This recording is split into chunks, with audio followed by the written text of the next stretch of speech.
নমস্কাৰ। News now ষ্টুডিঅ'ত মই বিদ্যাধৰ কলিতা।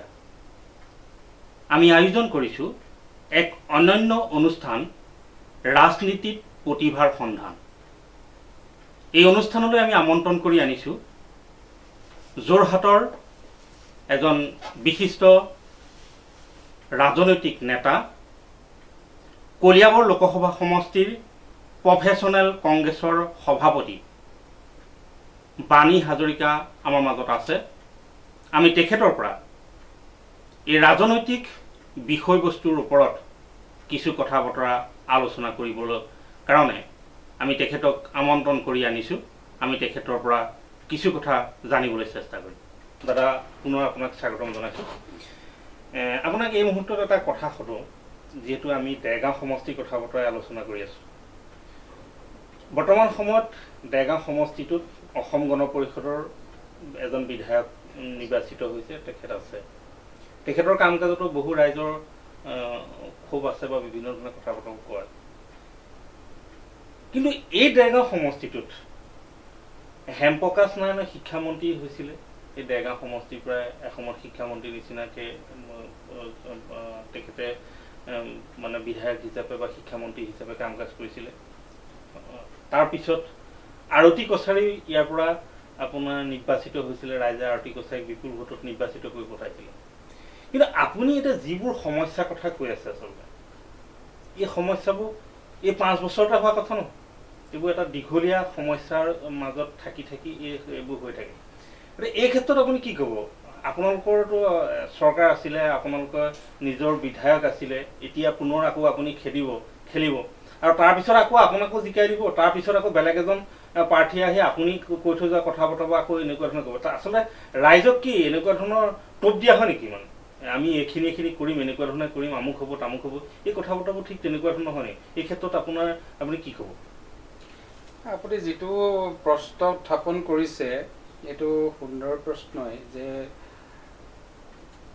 ৰাজনৈতিক প্ৰতিনিধিৰ যিটো দৃষ্টিভংগী, সেই দৃষ্টিভংগীত সমষ্টিৰ উন্নয়নত কিমান দৰে প্ৰভাৱান্বিত কৰে। আপুনি কৈছে যে আমাৰ সন্মানীয় প্ৰাক্তন বিধায়িকা আৰতী কছাৰী বাইদেউ ইয়াত প্ৰতিনিধিত্ব কৰিছিলে, ভৱেন বৰালী এতিয়া প্ৰতিনিধিত্ব কৰি আছে।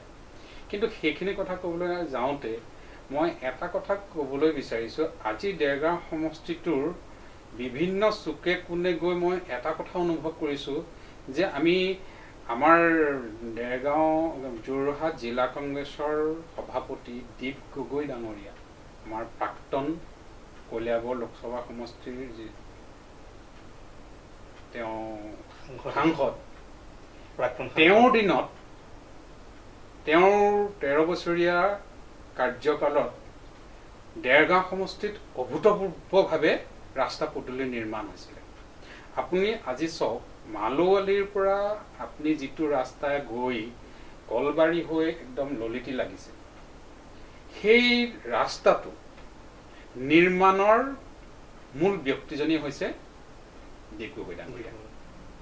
আজি বৰভেটি সন্মুখেদি যিটো আমাৰ ৰাস্তা গৈ আমাৰ চেঙেলীয়াটিতে গৈ কলবাৰী ওলাইছেগৈ, সেই নিৰ্মাণটো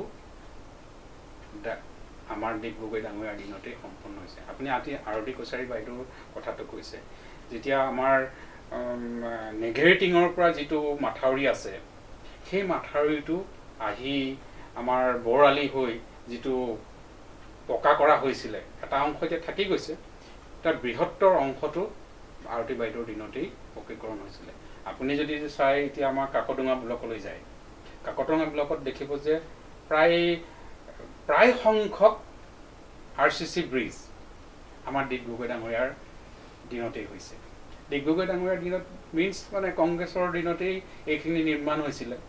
গতিকে মই নাভাবোঁ যে কংগ্ৰেছ চৰকাৰ দীঘলীয়া সময় ৰাজপথত থকাৰ সময়ত দেৰগাঁও সমষ্টিৰ উন্নয়ন কৰা নাই। উন্নয়ন হৈছে, কিন্তু উন্নয়ন এটা ৰাস্তাৰ বনালে তাৰ এটা ডিউৰেবিলিটি থাকে। কনষ্ট্ৰাকশ্যন পিৰিয়ড কমপ্লিট হোৱাৰ পিছত প্ৰত্যেকটো বস্তুৰে এটা ডিউৰেবিলিটি থাকে। সেই ডিউৰেবিলিটিৰ পিছত তাৰ মেইনটেনেন্সৰ প্ৰয়োজন। সেই মেইনটেনেন্সৰ হোৱাৰ সময়তে আমাৰ চৰকাৰ নাই। আজি আপুনি যাওক মালদী ৰাস্তাটোদি যাওকচোন আজি কি অৱস্থা হৈছে। আজি চেঙেলীয়াতি যিটো আমাৰ বৰভেটি দি আহি ৰাস্তা গৈছে সেই ৰাস্তাটো চাওকচোন কি অৱস্থা হৈছে, একেবাৰে গাড়ী চলাব নোৱাৰা অৱস্থা। আজি মই এখন মিটিঙলৈ গৈছোঁ কলবাৰীলৈ, একদম গাড়ী চলাব নোৱাৰা অৱস্থা। গতিকে সেই মেইনটেনেঞ্চ পিৰিয়ডটোত তেওঁলোকৰ যিটো ভূমিকা হ'ব লাগিছিল স্থানীয় বিধায়কজনৰ, সেই ভূমিকাটো আমি প্ৰত্যক্ষ কৰা নাই। এতিয়া আপুনি কৈছে যে আপুনিও এই বিষয়টো উদাসীনতা প্ৰকাশ কৰিব নেকি যদি আপোনাৰ ৰাইজে এই আসনখনত বহুৱায়। মই কৈছোঁ যে এইটো হ'ল যে আপোনাৰ থট প্ৰচেছটো, আপোনাৰ কাম কৰাৰ যিটো স্কিল অফ দ্য জনপ্ৰতিনিধিৰ যিটো স্কিলনেছ থাকিব লাগে, সেই স্কিলনেছটো যদি থাকে তেনে আপুনি এজন সুদক্ষভাৱে এজন মানে ছাকচেছফুল এজন ৰাজনীতিবিদ হ'ব যদি বিচাৰে, তেতিয়াহ'লে এই বিষয়বিলাক আমি চোৱা চিতা কৰিবই লাগিব। আৰু মই দৃঢ় বিশ্বাস, মোৰ অন্তৰাত্মাই এটা কথা কৈছে যে ৰাজহুৱা সমস্যাত মই কোনোদিন পিঠি নিদিওঁ। ব্যক্তিগত সমস্যা হয়তো কাৰোবাক একেদিনাই কৰি দিব নোৱাৰোঁ, সময়লৈ কৰিব লাগিব, কিন্তু ৰাজহুৱা সমস্যাবিলাকক মোৰ প্ৰাধান্য থাকিব। এতিয়া আৰু এটা মই ডাঙৰ উন্নয়নৰ কথা মানে অলপ আগত কৈ গৈছিলে, কি কৰিব আপুনি, মোৰ মনত এটা কথা থাকি গ'ল যে দেৰগাঁও সমষ্টিটো আপোনালোকে ইতিমধ্যে জানে যে এটা ৰিজাৰ্ভেশ্যন সমষ্টিটো। ইয়াত এখন আমাৰ আইন আছে, চিডিউল কাষ্ট চিডিউল ট্ৰাইবছ মানে যিখন চাকৰিৰ ক্ষেত্ৰত মোকৰ্লৰ ক্ষেত্ৰত এটা আইন আছে, তেওঁলোকক আইনৰ সুবিধা দি এটা সংৰক্ষিত ব্যৱস্থা কৰা হৈছে। কিন্তু আজিলৈকে সেই সংৰক্ষিত ব্যৱস্থাটোত বহু ধৰণৰ পোষ্ট এতিয়া তেওঁলোকক এই জনগোষ্ঠী দুটাক দিয়া হোৱা নাই। গতিকে মই এটা সংৰক্ষিত সমষ্টিৰ যদি জনপ্ৰতিনিধি মোক সুবিধা দিয়ে, তেতিয়া মোৰ প্ৰথম কথা হ'ব যে আইনে যিটো বিষয়বস্তু দিছে সেইটো প্ৰকৃততে ইমপ্লিমেণ্ট হৈছে নাই তাক চোৱা চিতা কৰি ইমপ্লিমেণ্ট নকৰালৈকে মই তাক ব্যৱস্থা গ্ৰহণ কৰিবলৈ মই দৃঢ় প্ৰতিজ্ঞ। তাৰোপৰি কৈছে যে শিক্ষা ব্যৱস্থাটোত আপুনি চাব আমূল পৰিৱৰ্তনৰ এটা সুযোগ আছে, কিন্তু দেৰগাঁও সমষ্টিটোত সেই সুযোগটো গ্ৰহণ কৰিব পৰা নাই। যে শিক্ষাই মানুহক মানসিকভাৱে বহু ওপৰলৈ লৈ যায়, চিন্তাধাৰাৰ পৰিৱৰ্তন হয়। এখন গাঁৱত যেতিয়া দেখিব যে এজন IAS অফিচাৰ হ'লে সেই পাৰাটোৱে এটা বেলেগ ৰূপ লৈ যায়। মোৰ এটা দৃঢ় পৰিকল্পনা আছে যে এই গ্ৰাম্যাঞ্চলৰ, ইয়াৰ এই 90% এৰিয়াজ গ্ৰাম্যাঞ্চল, এই গ্ৰাম্যাঞ্চলৰ উঠি অহা যুৱক যুৱতীসকলক এটা সুনিৰ্দিষ্ট দিশত কেনেকৈ আগবঢ়াই নিলে তেওঁলোকে IAS হওক বা SC হওক বা উচ্চ শিক্ষিত কাৰিকৰী শিক্ষা দিশতেই হওক, তেনেকুৱা দিশত নিবৰ কাৰণে মোৰ এটা নিৰ্দিষ্ট পৰিকল্পনা আছে। সেই পৰিকল্পনাক যদি মই সুবিধা পাওঁ, সময়ত মই আপোনাৰ লগত আৰু মই বহলভাৱে ব্যাখ্যা কৰিম, আৰু মই ভাবোঁ সেইটো ক্ষেত্ৰত মই সফল হ'ব পাৰিম। আৰু এটা কথা, আপুনি যিহেতু কৈছে যে দেৰগাঁও সমষ্টিত 90% মানুহে কৃষি কৰ্মৰ লগত জড়িত, কিন্তু আপোনাৰ কথাতে মই আধুনিক কথাটো ক'ব বিচাৰিছোঁ যে এই যে 90% মানুহ কৃষক, আপুনি মাটিৰ সমস্যাৰ কথা পতা, মাটি পট্টা নাই তেখেতসকলে আপুনি প্ৰথমতে এইখিনি কথা পতা কৈছে, কিন্তু এতিয়া বৰ্তমান মুহূৰ্তত কৃষকৰো কিন্তু হাহাকাৰ অৱস্থা, পানীত হাঁহ নচৰা অৱস্থা। যিটো আপুনি যদি এইফালৰ পৰা একদম দেৰগাঁও সমষ্টিটো আপুনি উত্তৰ পশ্চিম যোৰহাটৰ পৰা আপোনাৰ মালৌঘাট, মালৌপাম, দেৰগাঁও, সেই এটা পাত ব্ৰহ্মপুত্ৰলৈকে এই ছাইডটো যদি চাই যায়, গোটেই এৰিয়াটো এই মানুহখিনি প্ৰায় আপোনাৰ কৃষিৰ লগত জড়িত হৈ আছে। কিন্তু এই ৰাইজসকলক, এই ভোটাৰসকলে কৃষি ক্ষেত্ৰত যিটো চৰকাৰখনে বা বিধায়কজনে যিখিনি সুবিধা কৰি দিব লাগে বা যেনেকুৱা ধৰণে কাৰ্যসূচী প্ৰস্তুত কৰি সেই কৃষকসকলে খেতি কৰিব পৰা উপযোগী কৰি দিব লাগে, তেনেকুৱা ধৰণৰ ব্যৱস্থাবোৰ একো নাই। কাগজে পত্ৰ অজস্ৰ বহুত বিজ্ঞাপন শুনি আছোঁ, বহুত বেলেগ বেলেগ ধৰণৰ কথা বতৰা আমি ঘটনাবোৰ শুনি থাকোঁ, কিন্তু যেতিয়া আমি একেবাৰে সঁচা অৰ্থত আমি এজন কৃষকৰ ওচৰত যাওঁ, সেই কৃষকজনে কেনেকুৱা ধৰণৰ সমস্যাৰ মাজত জীৱন অতিবাহিত কৰিছে আমি তেতিয়া ক'লেহে গম পোৱা যায়। এই ক্ষেত্ৰত আপুনি এই কৃষকসকলৰ কাৰণে আপুনি কি ক'ব আচলতে? আটাইতকৈ দুৰ্ভাগ্যজনক কথাটো হৈছে যে আমাৰ কৃষকসকলৰ লৈ এতিয়া বিৰাট ৰাজনীতি হৈছে। মোৰ দৃষ্টিত আপোনালোকে কি জানে যে বৰ্তমানৰ চৰকাৰখনে কৃষকসকলক মানে তেওঁলোকৰ ৰাজনৈতিক সুবিধা আদায় কৰিবৰ কাৰণে কিছু কৃষি সঁজুলি ক্ৰয় কৰিবৰ কাৰণে 6,000 টকা নে 5,000 টকা দিয়াৰ ব্যৱস্থা কৰিছে। কিন্তু আপুনি বিগত সময়খিনি যদি বিভিন্ন মানে নিউজ মিডিয়া চাই বা আপোনাৰ প্ৰিণ্ট মিডিয়া চাই তেতিয়া দেখিব যে বৃহৎ কেলেংকাৰী হৈছে যে যিসকল প্ৰকৃত খেতিয়ক সেইসকলে এই আঁচনিৰ পৰা বাহিৰত বঞ্চিত হৈ আছে আৰু এনেকুৱা কিছুমান মানুহ আছে নাম সোমাইছে যিসকলৰ হয়তো খেতিৰ লগত জড়িতই নাই এটা আঁচনি আমি বিধানসভাৰ কেবিনেটে গ্ৰহণ কৰিলে নহ'ব আঁচনিটোৰ প্ৰকৃত ইমপ্লিমেণ্টেশ্যনটোৰ সেই প্ৰকৃত মানুহজনে পাইছে নাই সেই যিটো প্ৰক্ৰিয়া সেই প্ৰক্ৰিয়াটো যিখন চৰকাৰে কৰিব পাৰিব সেইখিনি হ'ল সফল চৰকাৰ আজি যদি কয় তেতিয়া আজিৰ চৰকাৰখন বিফল হৈছে যেতিয়া কেলেংকাৰী হৈছে যেতিয়া আজি যদি কৃষকসকলে দিয়া পইচাখিনি বেলেগ মানুহে পাইছে আকৌ এতিয়া এনকুৱাৰী হৈছে এনকুৱাৰী হোৱাৰ পিছত তেওঁলোকক ঘূৰাই দিব লগা হৈছে ডেট মিনছ কি তেওঁলোকৰ যিটো প্ৰক্ৰিয়াটোতো বিফল হৈছে মোৰ ধাৰণা হৈছে যে কৃষকসকলক আমি লৈ পলিটিক্স কৰিব নালাগে কৃষকসকলে আমাক অন্ন দিছে তেওঁলোকে আমাক জীয়াই থাকিবৰ কাৰণে খাদ্য দিছে তেনেকৈ তেওঁলোকে হ'ল আটাইতকৈ সমাজখনৰ আটাইতকৈ শক্তিশালী একোজন ব্যক্তি যি মানুহে খাদ্য প্ৰস্তুত কৰিছে খাদ্য উৎপন্ন কৰিছে সেই মানুহখিনিক যদি আমি ৰাজনীতিৰ হাতোৰাত তেওঁলোকক যদি বিভিন্ন আঁচনিৰ পৰা বঞ্চিত কৰোঁ তেতিয়াহ'লে সেই মানুহখিনিৰ যিটো অন্তৰাত্মাৰ যিটো তেওঁলোকক বিৰূপ মানে হেৰি দিব আশীৰ্বাদ দিব সেইটো আশীৰ্বাদত কিন্তু বৰ্তমান চৰকাৰে নিস্তাৰ নাপাব কিন্তু মোৰ ধাৰণা হৈছে কি মোৰ যদি আপুনি সোধে যে মোৰ পৰিকল্পনা কি হ'ব যে দেৰগাঁও সমষ্টি সেই যে বৃহৎ অঞ্চলটোত যিটো খেতি হয় খেতি কৰাৰ পাছত চাবচোন প্ৰায় 6 মাহ দিন পথাৰবিলাক একদম খালী হৈ থাকে এতিয়া চৰকাৰী পক্ষৰ কোনো তাত হেৰি নাই বা অনীহা এই মানুহখিনি নিজৰ কাৰণে খাদ্য প্ৰস্তুত মানে ধানৰ খেতি কৰিছে তাৰ পৰা তেওঁ কিছু ৰাহি অংশ বিক্ৰী কৰিছে তেনেকেই জীয়াই আছে কিন্তু তাত যদি আমি বৈজ্ঞানিক পদ্ধতিৰে মাল্টি ক্ৰপৰ ব্যৱস্থা কৰোঁ এটা শস্য হৈ যোৱাৰ পিছত বেলেগ এটা শস্য কৰিবৰ কাৰণে তেওঁলোকক যদি আৰ্থিকভাৱে অন দ্য স্পট আমি যদি মানুহবিলাকক যদি সহায় কৰোঁ ৰাজ সাহায্য যদি তেওঁলোকক যদি মাল্টি ক্ৰপ কৰিবৰ কাৰণে তেওঁলোকক সুযোগ দিওঁ তেতিয়াহ'লে মই ভাবিছোঁ প্ৰকৃত অৰ্থত এই কৃষকসকলক আপলিফ্ট কৰিব পৰা যাব তাৰ লগে লগে আপোনালোকে দেখিব যে আমি এটা কথা খুব মানে ধ্যান দিব লাগিব মানে মনোযোগ দিব লাগিব যে আমাৰ বিশ্বত যিটো এটা ডাঙৰ সমস্যাই দেখা দিছে এইটো হেল্থ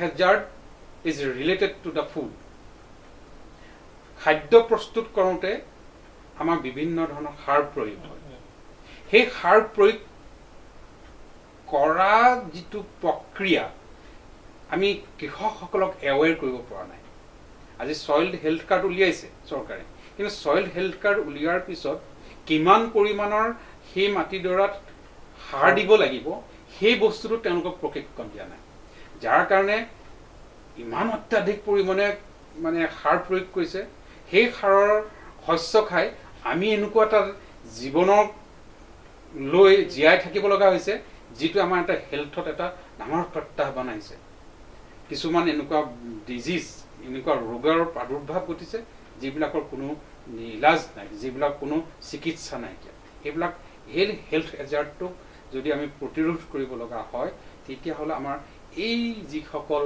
খেতিয়ক আছে তেওঁলোকক আমি উচিত ধৰণে চৰকাৰী পক্ষৰ সহযোগত আমি তেওঁলোকক প্ৰশিক্ষণ দিব লাগিব যে আমি কেমিকেল ফাৰ্টিলাইজাৰৰ পৰা এতিয়া বায়' ফাৰ্টিলাইজাৰলৈ কনভাৰ্ট কৰিব লাগিব সাপোজ মই আপোনাক এটা উদাহৰণ দিছোঁ এটুকুৰা মাটিত আপুনি এবিঘা মাটিত আপুনি কবি খেতি কৰিছে কবি খেতিত আজিৰ ডেটত আপুনি ইউৰিয়া ফছফেট এইবিলাক দিছে আমি সেইবিলাক খাই আছোঁ তাৰ পৰা এবিঘা মাটিত মানুহজনে 20,000 টকা ইনকাম কৰিলে মোৰ ধাৰণাটো কি মোৰ ধাৰণাটো হ'ব যে মই তাক যদি কেমিকেল ফাৰ্টিলাইজাৰৰ পৰা বায়' ফাৰ্টিলাইজাৰলৈ যদি আমি কনভাৰ্ট কৰোঁ তেতিয়া সেই মানুহজনে প্ৰথম বছৰ উৎপন্ন হোৱাৰ যিটো ৰেট সেইটো কমি যাব তেওঁ 20,000 টকাত হয়তো 5,000 6,000 টকা ইনকাম হ'ব আমি যদি বায়' ফাৰ্টিলাইজাৰ কৰোঁ কেঁচু সাৰ দিওঁ বা পচন সাৰ দিওঁ সেই সাৰটো দিলে উৎপন্ন হোৱাৰ পৰিমাণটো কমি যাব কমি গ'লে তেতিয়াহ'লে সেই মানুহজনটো মৰি যাব তেতিয়া তাক আমি কি কৰিব লাগিব তেতিয়াহ'লে ৰাজ সাহায্য দিব লাগিব সেই ৰাজ সাহায্য দিবলৈ হ'লে চৰকাৰে তেনেকুৱা পৰিকল্পনা কৰিব লাগিব। তেতিয়া তেনেকৈ যদি আমি ছাষ্টেইনেবল এটা পিৰিয়ড থাকে, সেই পিৰিয়ড হৈছে 2 to 3 years, প্ৰত্যেকটো বিজনেছতে হওক বা বিষয়তে হওক 3 বছৰতে ৰিস্ক ফেক্টৰ। খেতিটো যদি 3 বছৰ যদি আমি তেনেকুৱাকৈ ৰাজ সাহায্য দি মানুহজনক যদি বায়' ফাৰ্মিঙলৈ কনভাৰ্ট কৰোঁ, তেতিয়াহ'লে তেওঁলোকক প্ৰথম বছৰ 5,000 ইনকাম হ'ল, তেওঁ বছৰ দ্বিতীয় বছৰ তেওঁলোকৰ 12,000 হ'ল, তৃতীয় বছৰ তেওঁ 20,000 হ'ল। তেওঁলোকে সেই কেমিকেল ফাৰ্টিলাইজাৰ দিয়াৰ স্লেবটোলৈ গুচি আহিলে, তেতিয়াহ'লে সেই ৰিস্ক ফেক্টৰটো গুচি গ'ল। লগে লগে আমাৰ যিটো হেল্থ হেজাৰ্ড আছিলে, সেই হেল্থ হেজাৰ্ডৰ পৰা আমি পৰিত্ৰাণ পাম। গতিকে এই হিউমেনিটিক আমি সুৰক্ষিত কৰিবলৈ হ'লে কৃষকসকলক আমি একদম বহল দৃষ্টিভংগীৰে চাব লাগিব। তাৰ লগত কিন্তু আত্মসংস্থাপনৰ দিশ জড়িত আছে। আজি যেতিয়া বায়' ফাৰ্মিঙৰ কথা কৈছোঁ, বায়' যিখন মেনিয়ৰ হ'ব, কেঁচু সাৰেই হওক বা পচন সাৰেই হওক, সেইটো আমি লাৰ্জ স্কেলত বনাবলৈ আমি এই উঠি অহা যুৱক যুৱতীসকলক আমি লাইচেঞ্চ দিব লাগিব। তেওঁলোকৰ পৰা আমি গভৰ্ণমেণ্টে ক্ৰয় কৰিম, তেওঁলোকক আমি ৰাজ সাহায্য দিম। আজি আমি কেমিকেল ফাৰ্টিলাইজাৰ কৰিবৰ কাৰণে আমি কিনিবৰ কাৰণে আমি ডিপাৰ্টমেণ্টলৈ নাযাওঁ, আমি গাঁৱৰ পঞ্চায়ত ৱাইজ, মণ্ডল ৱাইজ, আমি গোট ৱাইজ 10জন মানে হেৰিয়াক আমি দায়িত্ব দিম, ইমানখিনি পচন সাৰ তোমালোকৰ 10খন গাঁৱৰ কাৰণে প্ৰস্তুত কৰিব লাগিব, আৰু সেইটো আমাৰ চৰকাৰে ক্ৰয় কৰিব আৰু ক্ৰয় কৰি কৃষকক দিব। লগে লগে কি নিবনুৱা সমস্যাৰ সমাধান হ'ব, আত্মনিৰ্ভৰশীল হ'ব। এই এটা বৃহৎ এই মানে আত্মনিৰ্ভৰ কৰাৰ এটা ৰাস্তা খোল খাব। আপোনাৰ প্ৰসংগতে এটা কথা, কৃষকৰ কথা যিহেতু আমি পাতি আছোঁ, সময় আমাৰ কমি আহিছে, অনুষ্ঠান সামৰিব লাগিব। এই মুহূৰ্তত আপোনাৰ এটা কথা কয় যে কেন্দ্ৰীয় চৰকাৰে যি 3খন আইন পাছ কৰিছে কৃষকৰ বাবে, গতিকে এইটো এক কথা বিভিন্ন ধৰণে আচলতে শাসকীয় দলে কৈ আছে যে কংগ্ৰেছেহে আচলতে বা কংগ্ৰেছ বামপন্থীসকলে এইটো আচলতে অপপ্ৰচাৰ চলাইছে। এই আইনকেইখনৰ ওপৰত আপুনি কি ক'ব? প্ৰকৃততে কৃষক আমাৰ আইনখনৰ ওপৰত মই ক'বলৈ বিশেষ মই একো নকওঁ, কিন্তু এটা কথা কওঁ যে খেতিয়কক আমি যিটো অধিকাৰ, সেই অধিকাৰৰ পৰা বঞ্চিত কৰা হৈছে এইখন আইনৰ দ্বাৰা। কেনেকৈ বঞ্চিত কৰা হৈছে? আজি খেতি হোৱাৰ সময়তে এগ্ৰিকালচাৰ মাৰ্কেটিং বোৰ্ডে অসমৰ ক্ষেত্ৰতে মই কৈছোঁ এটা নিৰ্দিষ্ট মান নিৰ্ণয় কৰে যে 1 কুইণ্টেল ধান কিমান হ'ব, বোলে 1200 টকা কুইণ্টেল এই বছৰ হ'ব, এছেছমেণ্ট কৰে। সেইটো কোৱা হৈছে যে MSP, মিনিমাম ছাপৰ্ট প্ৰাইচ। সেই যে ন্যূনতম যিটো ছাপৰ্ট প্ৰাইচ আছে, সেই প্ৰাইচটো এতিয়া এই আইনখনে নাইকিয়া কৰি দিছে, মাৰ্কেটটো অ'পেন কৰি দিছে। আৰু এটা জেগাত মাৰ্কেটটো কৰিব পাৰিছে, তেওঁলোকে কৈছে যে আমি সুবিধা কৰিছোঁ বেলেগ মাৰ্কেটলৈ যাব পাৰিছে। বেলেগ মাৰ্কেটলৈ যাব কেনেকৈ আপুনি কওকচোন? আজি আমাৰ বেলেগ এখন মাৰ্কেটলৈ যাবলৈ আপুনি খাদ্যশস্য সংৰক্ষণ কৰিবৰ পৰা কিবা ব্যৱস্থা আছে নেকি? আজি যদি মই মোৰ ধানখিনি যদি মই যোৰহাটৰ মানুহজনে কৈ যদি মই চিলাপথাৰত যদি বিকিবলৈ যাওঁ, তাত যদি বেছি পইচা পাবলগীয়া বুলি ভাবি তালৈ যাবলৈ যাওঁ, মই ধানখিনি সংৰক্ষণ কৰিব লাগিব। সংৰক্ষণ কৰিবৰ কাৰণে কিবা মোৰ ব্যৱস্থা আছে জানো? সেই ব্যৱস্থাবিলাক চৰকাৰে সেইখনটো আইনত দিয়া নাইকিয়া। কিন্তু তেওঁলোকে ন্যূনতম আয়খিনি যি চেলিং প্ৰাইচটো এই আইনখনৰ দ্বাৰা নাইকিয়া কৰি দিছে। নাইকিয়া কৰাৰ লগে লগে মানুহখিনি এটা অ'পেন হৈ গৈছে। আপোনাক 10জন বায়াৰে আহি ক'ব যে আপোনাৰ ধানটো মই 1200 টকাত কিনিব নোৱাৰোঁ, মই 600 টকাতে কিনিম, আপুনি দিলে দিব। এতিয়া সেই মানুহজনে গৈ দূৰত গৈ বেচিবলৈ যাবনে, নাই এই ঘৰৰ ওচৰতে তেওঁ প্ৰস্তুত কৰা খাদ্য নিজে ৰাখি লৈ এডিশ্যনেলখিনি বিকিবলৈ বেলেগ জেগালৈ যাব? গতিকে সেইটো এটা ড্ৰবেক্স। তাতোতকৈ ডাঙৰ ড্ৰবেক্সটো হৈছে, চাওক, আটাইতকৈ ডাঙৰ ড্ৰবেক্সটো আমাৰ কাৰণে এই আইনখনে আনি দিছে, সেইটো হৈছে যে অত্যাৱশ্যকীয় সামগ্ৰীৰ যিখন লিষ্ট, আজি চাউল হওক, দালি হওক, মিঠাতেল হওক, আলু, পিঁয়াজ, এইবিলাক হ'ল আমি সদায় জানিছোঁ যে অত্যাৱশ্যকীয় সামগ্ৰী। এই অত্যাৱশ্যকীয় সামগ্ৰীবিলাক এতিয়া লিষ্টখন নাই। এইটো অত্যাৱশ্যকীয় সামগ্ৰী বুলি কোনো নাই। আগতে অত্যাৱশ্যকীয় সামগ্ৰী যেতিয়া মূল্য বৃদ্ধি হয়, তেতিয়া চৰকাৰ ইজ ৰেছপনচিবল, চৰকাৰে তাত হস্তক্ষেপ কৰিবই লাগিব। আমি আন্দোলন কৰোঁ। আজি যে আমাৰ ডিব্ৰুগড়ৰ বিধায়ক প্ৰশান্ত ফুকন ডাঙৰীয়াই যে একদম গৰু গাড়ী আগত একদম পিঁয়াজ, দালি এইবিলাক লৈ যে হেৰি কৰিছে, দাম বাঢ়িছে বুলি যে গৰু গাড়ী আগত লৈ গৈছিলে, আমাৰ বিজয়া চক্ৰৱৰ্তী বাইদেৱে পিঁয়াজৰ মালা পিন্ধি যে গৈছিলে, সেইবিলাক অত্যাৱশ্যকীয় সামগ্ৰীৰ মূল্য বৃদ্ধি হোৱাৰ কাৰণে প্ৰতিবাদ কৰিছিল। চৰকাৰে তেতিয়া কি কৈছিলে যে মাতি আনি সেই মূল্যটো নিয়ন্ত্ৰণ কৰিবৰ কাৰণে ব্যৱস্থা কৰিছিলে। এতিয়া যেতিয়া অত্যাৱশ্যক সামগ্ৰীৰ বিষয়টোৱেই নাইকিয়া হৈ গ'ল, তেতিয়াহ'লে নিয়ন্ত্ৰণৰ কথাটো কি থাকে? আজি যদি আপুনি বজাৰত যদি 100 টকাকৈ পিঁয়াজ খাব লাগে, চৰকাৰে একো ক'ব নোৱাৰে। চৰকাৰে একো ক'ব নোৱাৰে। তাৰ কাৰণে প্ৰভাৱান্বিত হ'ব কোনসকল? যে আমাৰ গ্ৰাম্যাঞ্চলত বসবাস কৰা 80% খেতিয়কহে ইয়াৰ কাৰণে দুৰ্দশাৰ মাজত সোমাই পৰিব। ইয়াতে যে ডাঙৰ ডাঙৰ যিখন কোটিপতি আছে, যিখন কৰ্পৰেট গোষ্ঠী আছে, তেওঁলোকে 100 টকা পিঁয়াজ খালে তেওঁলোকৰ কোনো অসুবিধা নহয়। কিন্তু এই আইনখনে সুৰক্ষিত কৰিছে এচাম বনিয়া, এচাম কৰ্পৰেট গোষ্ঠীক হেঁচাত আজি এই আইনখন আনিছে বুলি সাধাৰণ মানুহৰ এটা দৃষ্টিত ধৰা পৰিছে। আটাইতকৈ সৰু শেষত আপোনাৰ এটা শেষত এটা ৰাজনৈতিক প্ৰশ্ন কৰিব বিচাৰিছে। আকৌ অকণমান ৰাজনীতিলৈ ঘূৰি আহিছোঁ, ৰাজ্যিক পৰ্যায়ৰ ৰাজনীতি। এতিয়া দেখা পোৱা গৈছে যে ৰাজ্যখনত এতিয়া বহুকেইটা নতুন আঞ্চলিক দল গঠন হৈছে। অসমৰ আঞ্চলিক দল বুলি ক'লে অসম গণ পৰিষদ সকলোৱে মানে মৰমৰ শ্ৰদ্ধাৰ আঞ্চলিক এটা দল আছে, আৰু এতিয়া নতুনকৈ আপোনাৰ বহুকেইটা আঞ্চলিক দল গঠন হৈছে।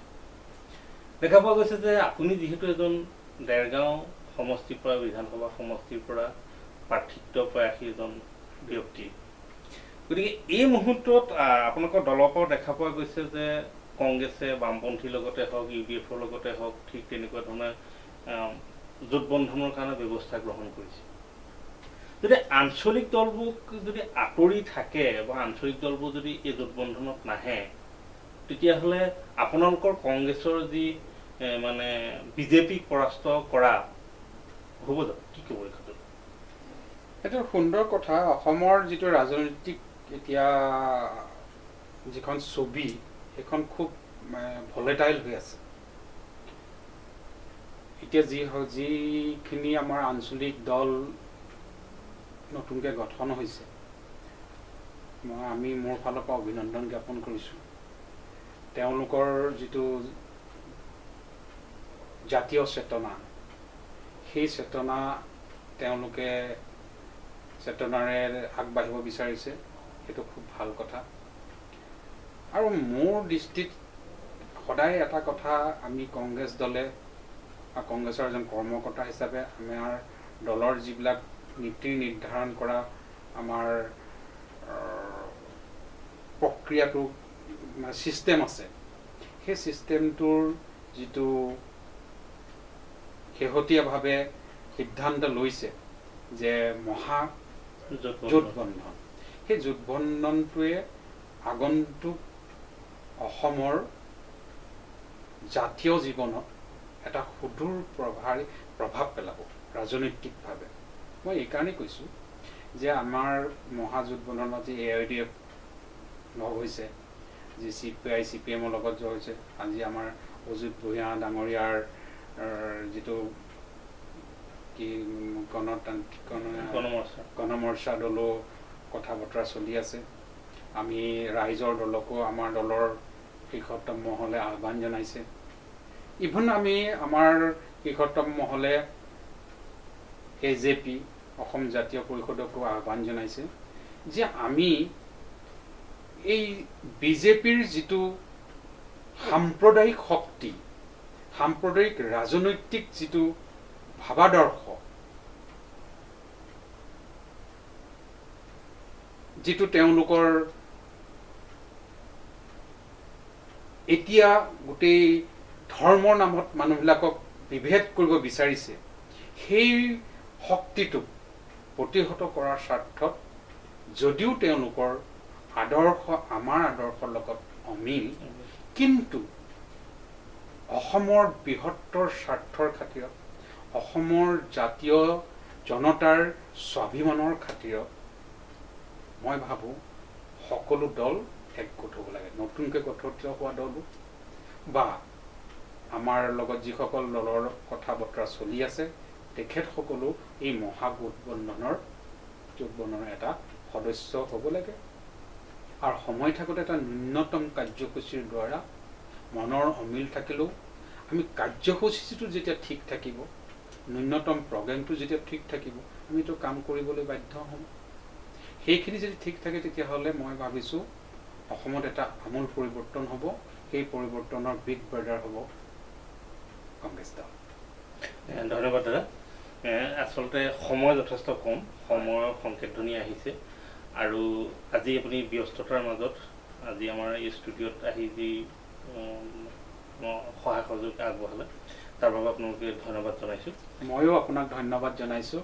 আপোনালোকে আহি মোৰ মনৰ যিটো ভাৱবিলাক গোট খাই আছিলে, কি ধৰণে মই মোৰ জীৱনৰ পৰিকল্পনা হ'ব ৰাজনৈতিকভাৱে এইখিনি কথা ৰাজহুৱাকৈ ৰাইজৰ মাজলৈ উলিয়াই দিবৰ কাৰণে যিখন সুযোগ দিলে, সেই সুযোগ দিয়াৰ কাৰণে মই আপোনালোকক যথেষ্ট আন্তৰিকতাৰে ধন্যবাদ জনাইছোঁ। দৰ্শকসকল, আমি আজি কিছু আলোচনা কৰিলোঁ দেৰগাঁও সমষ্টিৰ প্ৰাৰ্থিত্ব প্ৰয়াসী জাতীয় কংগ্ৰেছৰ বাণী হাজৰিকাৰ লগত। পৰৱৰ্তী সময়ত আমি অন্য এজন অতিথিক আমন্ত্ৰণ কৰি আনিম এই অনুষ্ঠানৰ বাবে। আপোনালোকে চাই থাকিব নিউজ নাও 24/7